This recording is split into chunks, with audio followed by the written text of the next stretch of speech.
Oh, I felt I was just losing my soul.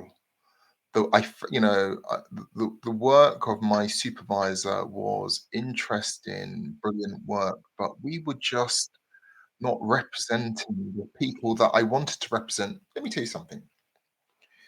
I had that eureka moment in life where you know you're doing the wrong thing on one of our cases. My supervisor was representing a very large chemical company.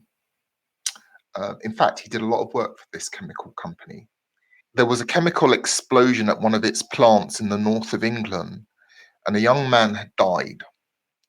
And there was to be a settlement conference between this young man's widow and her lawyers and my supervisor and the chemical company. And they were going to try to thrash out a settlement for the death of this young man. And, uh, I was invited to this conference, which I went to. And when I walked into this conference, it was held very much on our terms. So at the it was at the base of this chemical company up in the north. So it was in their offices. And the widow turned up with her lawyer, and he wasn't, one of these flash lawyers. He didn't have a flash suit on. He was very modest.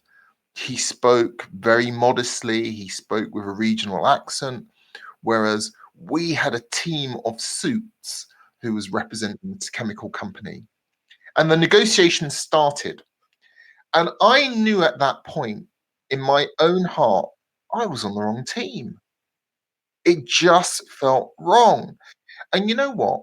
That lawyer representing the widow earned my respect. He battled hard. He negotiated like a titan for his client. And at the end of the day, I think the settlement conference lasted a good day, actually, with backwards and forwards, with offers being made and counter offers being made. And I even remember saying to my supervisor, "Look, can we do a bit better?" Because I felt really sorry for this widow and the children that the deceased had left behind. But my supervisor was a fair man. He was not the sort of barrister to take advantage. And a fair settlement was made in the end. But I left that meeting with a couple of things in mind. Firstly, the lawyer for the other side earned my respect. And secondly, I knew that this was not what I could do or where my heart was.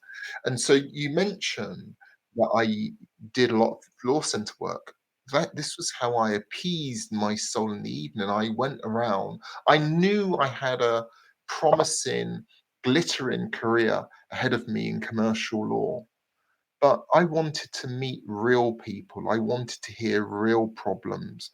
That's not to say that corporations don't have real problems, but I wanted to deal with, everyday, ordinary people. And the law centers did that for me.